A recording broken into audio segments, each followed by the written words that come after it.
Hi everyone, welcome to Pallavi's vlogs and recipes.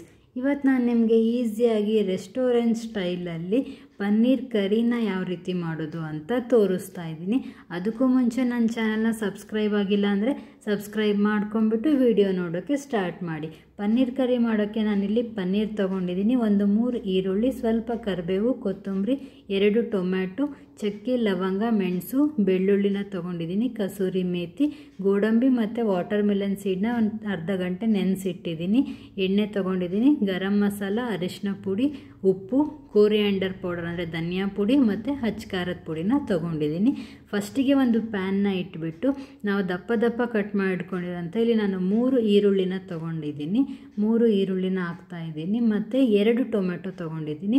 ಯಾವಾಗಲೂ ಈರುಳ್ಳಿ quantity ಜಾಸ್ತಿ ಇರಲಿ, ಟೊಮೆಟೊ ಕ್ವಾಂಟಿಟಿ ಕಮ್ಮಿ ಇರಲಿ. ಟೊಮೆಟೊ ಕ್ವಾಂಟಿಟಿ ಜಾಸ್ತಿ ಆಗಿಬಿಟ್ರೆ ಟೊಮೆಟೊ ಪಲ್ಯ ಅಂತ ಫ್ಲೇವರ್ ಕೊಡುತ್ತೆ. ಹಾಗಾಗಿ ಈರುಳ್ಳಿ ಕ್ವಾಂಟಿಟಿನೇ ಜಾಸ್ತಿ ಹಾಕಿ ಮತ್ತು ಒಂದು 5ರಿಂದ 6 ಬೆಳ್ಳುಳ್ಳಿ, ಚಕ್ಕೆ, ಲವಂಗ, ಮೆಣಸು ಹಾಕ್ತಾಯಿದ್ದೀನಿ ಮತ್ತು ಸ್ವಲ್ಪ ಕರಿಬೇವಿನ ಸೊಪ್ಪು, ಸ್ವಲ್ಪ ಕೊತ್ತಂಬರಿ ಸೊಪ್ಪನ್ನ ಹಾಕಿ 1 ಟೇಬಲ್ ಸ್ಪೂನಷ್ಟು ಎಣ್ಣೆನ ಹಾಕಿ ಚೆನ್ನಾಗಿ ಫ್ರೈ ಮಾಡ್ಕೋತೀನಿ. ಹುರ್ಕೋಬೇಕು ಇದನ್ನು. ಅಂದರೆ ಈರುಳ್ಳಿ ಮತ್ತು ಟೊಮ್ಯಾಟೊ ಫುಲ್ ಸಾಫ್ಟ್ ಆಗಬೇಕು. ಟೊಮ್ಯಾಟೊ ಸಾಫ್ಟ್ ಆಗೋವರೆಗೂ ಚೆನ್ನಾಗಿ ಹುರ್ಕೊಳ್ಳಿ. ಎಷ್ಟು ಚೆನ್ನಾಗಿ ಹುರ್ಕೋತಿರೋ ಪಲ್ಯ ಅಷ್ಟು ಟೇಸ್ಟ್ ಕೊಡುತ್ತೆ. ಹಾಗಾಗಿ ಇದನ್ನು ಚೆನ್ನಾಗಿಯೇ ಹುರ್ಕೊಳ್ಳಿ. ಹಸಿದಾದರೆ ಟೇಸ್ಟ್ ಬರಲ್ಲ. ಪೂರ್ತಿ ಕಂಪ್ಲೀಟಾಗಿ ಎಣ್ಣೆ ಹಾಕ್ಬಿಟ್ಟು ಚೆನ್ನಾಗಿ ಹುರ್ಕೊಂಬಿಡಿ ಇದನ್ನು. ಅದಾದಮೇಲೆ ನಾವು ನೆನೆಸಿಟ್ಟಿರೋಂಥ ಗೋಡಂಬಿ ಮತ್ತು ಕಲ್ಲಂಗಡಿ ಬೀಜ ಅಂದರೆ ವಾಟರ್ ಮೆಲನ್ ಸೀಡ್ನ ಒಂದು ಅರ್ಧ ಗಂಟೆ ನೆನೆಸಿಟ್ಟಿರ್ತೀನಿ ನಾನು. ಅದನ್ನು ಕೂಡ ಇದಕ್ಕೆ ಹಾಕ್ಕೊಂಡು ಇದೇನು ಭಾಳ ಹೊತ್ತು ಉರಿಯೋಂಗಿಲ್ಲ, 1 to 2 ಮಿನಿಟ್ಸ್ ಅಂದರೆ ಟೊಮ್ಯಾಟೊ ಮತ್ತು ಈರುಳ್ಳಿ ಕಂಪ್ಲೀಟ್ ಫ್ರೈ ಆದಮೇಲೆ ಇದಿಷ್ಟನ್ನು ಹಾಕ್ಕೊಳ್ತಾ ಇದ್ದೀನಿ ನಾನು. ಹಾಕ್ಕೊಂಡು ಚೆನ್ನಾಗಿ 1 ನಿಮಿಷ ಹುರ್ಕೊಂಡು ಇದಿಷ್ಟು ತಣ್ಣಗಾದಮೇಲೆ ಫೈನ್ ಪೇಸ್ಟ್ ಮಾಡ್ಕೋಬೇಕು. ಮಿಕ್ಸಿಗೆ ಹಾಕ್ಕೊಂಡು ಫೈನ್ ಪೇಸ್ಟನ್ನ ಮಾಡ್ಕೊಳ್ಳಿ. ತರಿಯಾಗಿ ರುಬ್ಕೊಳಕ್ಕೆ ಹೋಗಬೇಡಿ, ಫೈನ್ ಪೇಸ್ಟನ್ನು ಮಾಡಿಕೊಡಿ. ಇಷ್ಟದ ಇರಲಿ.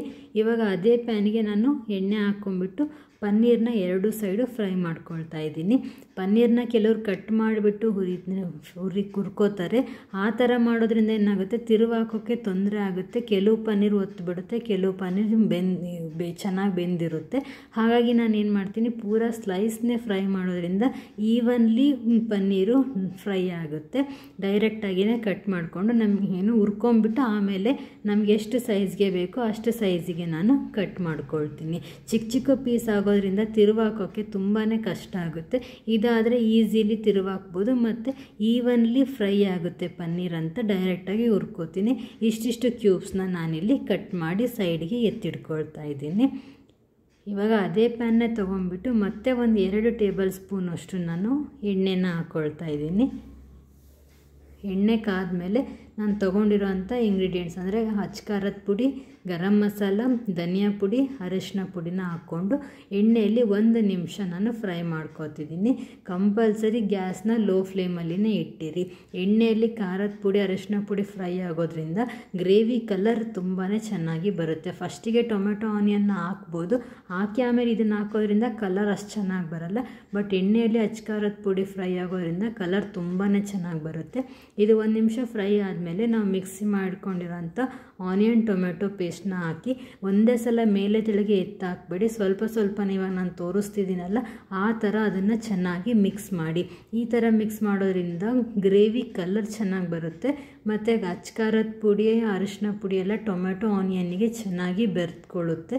ಹಾಗಾಗಿ ಚೆನ್ನಾಗಿ ಮಿಕ್ಸ್ ಮಾಡಿ ಇದನ್ನು ಒಂದು 2 to 3 ಮಿನಿಟ್ಸ್ ನೀವು ಚೆನ್ನಾಗಿ ಫ್ರೈ ಮಾಡಿ ಎಣ್ಣೆಯಲ್ಲಿನೇ. ಇದಿಷ್ಟು ಫ್ರೈ ಆದಮೇಲೆ ನೀವು ಒಂದು ಜಾರ್ಗೆ ಏನು ಹತ್ಕೊಂಡಿರುತ್ತಲ್ಲ ಅದಕ್ಕೆ ಸ್ವಲ್ಪ ನೀರನ್ನು ಹಾಕಿಬಿಟ್ಟು ಇದಕ್ಕೆ ನಾನು ಹಾಕ್ಕೊಳ್ತೀನಿ. ಜಾರ್ಗೆ ನೀರನ್ನು ಹಾಕ್ಕೊಳ್ತೀನಿ. ನಾನಿಲ್ಲಿ ಗೋಡಂಬಿ ಮತ್ತು ವಾಟರ್ ಮೆಲನ್ ಸೀಡ್ಸ್ನ ಹಾಕಿರೋದ್ರಿಂದ ಗ್ರೇವಿ ಬೇಗನೆ ಗಟ್ಟಿಗಾಗ್ಬಿಡುತ್ತೆ. ಹಾಗಾಗಿ ನೀರನ್ನು ನೀವು ಸ್ವಲ್ಪ ಜಾಸ್ತಿನೇ ಹಾಕ್ಕೊಳ್ಳಿ. ಅಂದರೆ ಗ್ರೇವಿ ನಿಮಗೆ ಎಷ್ಟು ಬೇಕು ಅನಿಸುತ್ತೋ ಅದಕ್ಕಿಂತ ಸ್ವಲ್ಪ ನೀರು ಹೆಚ್ಚಿಗೆ ಇರಲಿ. ಯಾಕಂದರೆ ಅದು ಕುದ್ದಂಗಿಲ್ಲ ಗಟ್ಟಿಗಾಗ್ಬಿಡುತ್ತೆ. ಹಾಗಾಗಿ ಮತ್ತು ಸ್ವಲ್ಪ ರುಚಿಗೆ ನಮಗೆ ಎಷ್ಟು ಬೇಕೋ ಅಷ್ಟು ಉಪ್ಪನ್ನು ಆ್ಯಡ್ ಮಾಡಿಕೊಂಡು ಕಂಪ್ಲೀಟ್ಲಿ 1 ಕುದಿನ ನಾನಿಲ್ಲಿ ಕುದಿಸ್ಕೊಳ್ತಾ ಇದ್ದೀನಿ. ನಿಮ್ಮ ಮನೇಲಿ ಏನಾದ್ರು ಮೆಂಬರ್ಸ್ ಜಾಸ್ತಿ ಇದ್ದೀರಿ ಅಂತ ಅಂದರೆ ಇನ್ನು ಗೋಡಂಬಿ ಮತ್ತು ವಾಟರ್ ಮೆಲನ್ ಸೀಡ್ ಜೊತೆಗೆ ನೀವು ಹಸಿ ಕೊಬ್ಬರಿನೂ ಕೂಡ ಹಾಕ್ಕೊಳ್ಳಿ. ಆವಾಗೂ ಕೂಡ ಟೇಸ್ಟ್ ಚೆನ್ನಾಗಿ ಬರುತ್ತೆ ಮತ್ತು ನಿಮಗೆ ಕ್ವಾಂಟಿಟಿ ಹೆಚ್ಚಿಗೆ ಆಗುತ್ತೆ. ನನಗಿಲ್ಲಿ ನಾವು ಸ್ವಲ್ಪ ಜನ ಇರೋದ್ರಿಂದ ಬರೀ ಗೋಡಂಬಿ ಮತ್ತು ವಾಟರ್ ಮೆಲನ್ ಸೀಡ್ನ ಹಾಕ್ಕೊಳ್ತಾ ಇದ್ದೀನಿ. ಕಂಪ್ಲೀಟ್ಲಿ ಇದು ಒಂದು ಕುದಿಬೇಕು.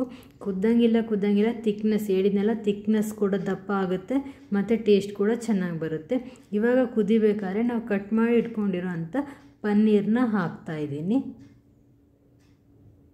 ಇದು ಅಷ್ಟೇ, ಪನ್ನೀರ್ ಹಾಕಿದ ಮೇಲೆ ಮತ್ತೆ ಒಂದು ಕುದಿ ಬರಬೇಕಿದೆ. ಅಂದರೆ ಪನ್ನೀರು ಆ ಗ್ರೇವಿನ ಪೂರ್ತಿಯಾಗಿ ಅಬ್ಸರ್ವ್ ಮಾಡ್ಕೋಬೇಕು. ಹಾಗಾಗಿ ಮತ್ತೆ ಒಂದು ಕುದಿನ ಇದು ಬರಬೇಕು. ತುಂಬಾ ಟೇಸ್ಟಿಯಾಗಿರುತ್ತೆ. ಮನೆಯಲ್ಲೂ ನೀವು ಟ್ರೈ ಮಾಡಿ. ಇವಾಗ ನೋಡಿ, ಒಂದು ಕುದ್ಮೇಲೆ ಅದು ಥಿಕ್ನೆಸ್ ಆಗಿರ್ಬೋದು, ಕಲರ್ ಆಗಿರ್ಬೋದು ಎಷ್ಟು ಚೆನ್ನಾಗಿ ಬಂದಿದೆ. ಈ ಟೈಮಲ್ಲಿ ನಾನು ಸ್ವಲ್ಪ ಕಸೂರಿ ಮೇಥಿನ ಮೇಲೆ ಉದುರಿಸ್ಕೊಳ್ತಾ ಇದ್ದೀನಿ.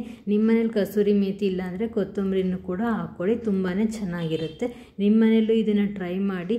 ಟೇಸ್ಟ್ ಯಾವ ಥರ ಇತ್ತು ಅಂತ ಕಮೆಂಟ್ ಬಾಕ್ಸಲ್ಲಿ ಕಮೆಂಟ್ ಮಾಡಿ.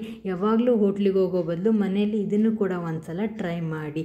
ನನ್ನ ಚಾನಲ್ನ ಸಬ್ಸ್ಕ್ರೈಬ್ ಆಗಿಲ್ಲ ಅಂದರೆ ಸಬ್ಸ್ಕ್ರೈಬ್ ಆಗಿ. Thanks for watching.